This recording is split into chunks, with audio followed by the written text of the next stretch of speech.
Hello and welcome to all. आप सभी का बहुत बहुत स्वागत है एक बार फिर से एसएसजी गुरुकुल के इस ऑफिशियल यूट्यूब चैनल पर। तो food corporation of India assistant grade 3 का जो पेपर हुआ है 14 जनवरी यानी अभी आज जो पेपर हुआ है उसमें शिफ्ट 1 और शिफ्ट 2 है ना, इन दो शिफ्टों का हम लोग यहाँ पे एनालिसिस करेंगे। तो 14 जनवरी 2023 का शिफ्ट 1 अभी हम लोग एनालिसिस करने जा रहे हैं। जो जो क्वेश्चन पेपर में आए हैं उसको फटाफट से मिला लेना है। सबसे पहला प्रश्न पूछा गया कि बताइए इब्न बतूता जो 1333 ईस्वी में आया था। अच्छा, मैं बता दूंगा इसका जो आंसर है वो वही है। हो सकता है मैं थोड़ा सा ज़्यादा बता दूं, कम तो नहीं बताऊंगा। तो क्वेश्चन पूछा गया मोहम्मद बिन तुगलक के दरबार में 1333 ईस्वी में जो इब्न बतूता आया था जिसकी किताब का नाम था रेहला, है ना, तो वो किस देश का यात्री था? तो आपका आंसर है अफ्रीका के मोरक्को का। अगला क्वेश्चन था एशियाई विकास बैंक जिसका मुख्यालय मनीला में है उसकी स्थापना कब हुई थी? तो आपका आंसर आएगा 1966। 19 जुलाई 1969 को प्रधानमंत्री इंदिरा गांधी ने जिनकी जमा पूंजी 50 करोड़ रुपए थी वो कितने बैंकों का राष्ट्रीयकरण किया था? तो आपका आंसर आएगा 14 बैंक। और 15 अप्रैल 1980 पूछा जाता तो आपका आंसर आता 6 बैंक। दोनों में ही प्रधानमंत्री इंदिरा गांधी रहेंगी, लेकिन पहली वाली जमा पूंजी 50 करोड़ होगी और 15 अप्रैल 1980 वाली जो जमा पूंजी है वो 200 करोड़ रुपए होगी। तो इसका आंसर होगा 14 बैंक। महात्मा गांधी जी की माता का नाम पूछा गया तो पुतली बाई है। नेपाल के प्रधानमंत्री का नाम पूछा गया कमल थापा। नेपाल की राजधानी काठमांडू जहां पर सार्क का मुख्यालय स्थित है। चंबल की सहायक नदी पूछी गई जो थी आपके आंसर में यमुना। ठीक है।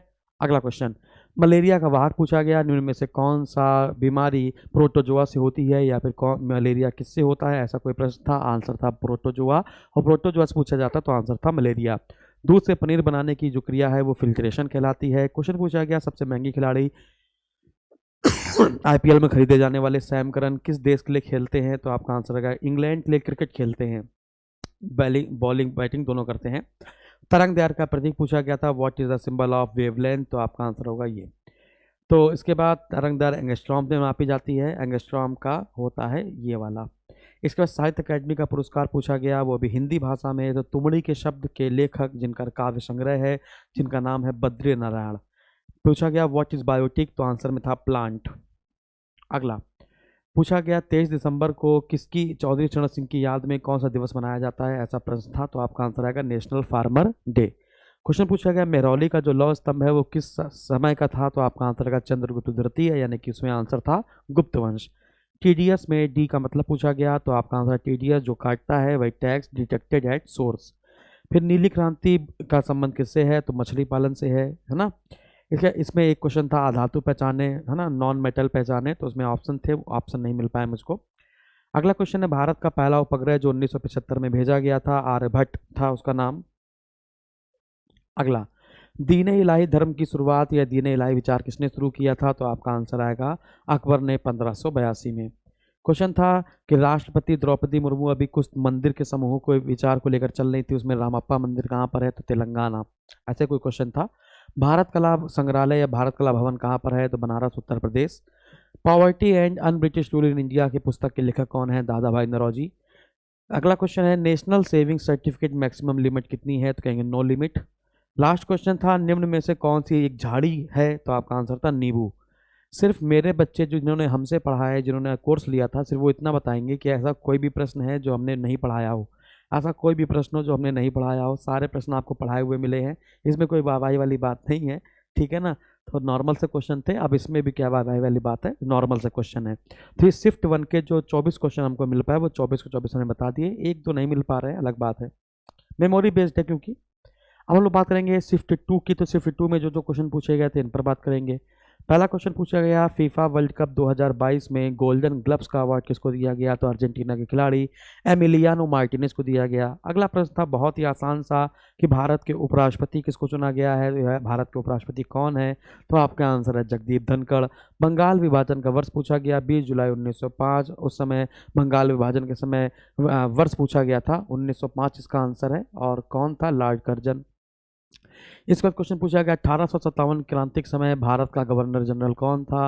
है ना, तो लॉर्ड कैनिंग था। यही भारत का पहला वायसराय होगा। इसने अपना आपातकाल मुख्यालय इलाहाबाद को बनाया था। इसके बाद शाहजहां द्वारा, है ना, जम्मू कश्मीर में कौन सा बाग बनवाया गया था? तो आपका आंसर आएगा शालीमार बाग। अगला प्रश्न पूछा गया मातृत्व वंदना योजना किससे संबंधित है? तो गर्भवती महिलाओं से संबंधित है, उनको, है ना, 6,000 रुपये दिया जाता है सरकार की तरफ से। एक क्वेश्चन पूछा गया नेफ्ट में ई क्या है, तो नेशनल इलेक्ट्रॉनिक फंड ट्रांसफर इसका फुल फॉर्म है। इसके बाद केसर उत्पादन में कौन आगे है, जम्मू कश्मीर, ऐसे कोई क्वेश्चन था। ठीक है। गुड गवर्नेंस डे, सुशासन दिवस किसकी याद में मनाया जाता है, तो आपका आंसर था अटल बिहारी वाजपेयी की याद में मनाया जाता है। 2014 में बनाना शुरू किया गया था। क्वेश्चन था शुष्क बैटरी द्वारा रासायनिक ऊर्जा को किसमें परिवर्तित किया जाता है, तो इलेक्ट्रिक ऊर्जा में यानी विद्युत ऊर्जा में। अगला क्वेश्चन था सबसे बड़ा महाद्वीप कौन सा है क्षेत्रफल के अनुसार, तो आपका आंसर आएगा एशिया महाद्वीप है। दूसरा पूछा जाता तो आप लगाते हैं अफ्रीका, तीसरा पूछा जाता नॉर्थ अमेरिका, चौथा पूछा जाता साउथ अमेरिका। अगला क्वेश्चन पूछा गया 1991 में जो आर्थिक महामंदी आई थी उस समय भारत का वित्त मंत्री कौन था, तो आप सबको पता है कि वित्त मंत्री थे मनमोहन सिंह जी और प्रधानमंत्री थे पीवी नरसिम्हा राव। क्वेश्चन पूछा गया दिगंबर का संबंध किस धर्म से है, तो श्वेतांबर और दिगंबर इनका संबंध जैन धर्म से है। पुजेरा, ढूंढरावासी, है ना, स्थानकवासी, यही सब कहा जाता है इनको। पूछा गया भारत का पहला कोयला संग्रहालय कहाँ बनाया गया, तो लोगों ने झारखंड लगाया, आंसर विल बी असम। पूछा गया शेयर मार्केट या पूंजी बाजार को कौन नियंत्रित करता है, कैपिटल मार्केट, तो security exchange board of India से भी नियंत्रित करती है। रबी की फसल का समय पूछा गया था शायद कब काटी जाती है या बोई जाती है, तो आपका आंसर होगा अक्टूबर नवंबर में बोया जाता है, मार्च अप्रैल में काट लिया जाता है। गेहूं, जौ, चना, मटर, सरसों, आलू ये सब आपकी रबी की फसल होती है। पूछा गया ईवी यात्रा ऐप किसके द्वारा लॉन्च किया गया था, तो हमारे भारत के राष्ट्रपति द्रौपदी मुर्मू के द्वारा ये ऐप लॉन्च किया गया था। अगला क्वेश्चन था विटामिन डी की कमी से कौन सा रोग होता है, तो सूखा रोग या रिकेट्स या ऑस्टियोपोरोसिस नाम का रोग होता है। मराठों का पहला पेशवा पूछा गया था, तो बालाजी विश्वनाथ लगा दिया। फिर पूछा गया हृदय ग्रीन बिल्डिंग अवार्ड, ऐसे कोई क्वेश्चन था, अभी देख लेता हूँ क्या था। फिर अगला क्वेश्चन था इनमें से नॉन बायोडिग्रेडेबल कौन सा है, मतलब कि जो पिघलता नहीं है, यानी कि जो अपशिष्ट के रूप में रह नहीं जाता, तो आंसर इसका प्लास्टिक होगा। फिर क्वेश्चन था सिक्किम की जो सीमा है वो किसको स्पर्श करती है, कौन से राज्य को स्पर्श करती है, तो आपका आंसर पश्चिम बंगाल आ गया। ठीक है।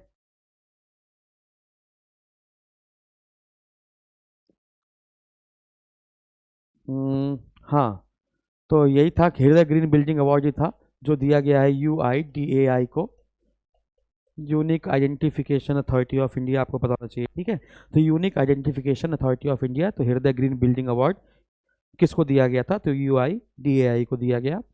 अगला क्वेश्चन था ऐसा कौन सा बैंक है जो निर्यात को बढ़ावा देता है, तो उसका फुल फॉर्म ही है export import bank, Exim bank.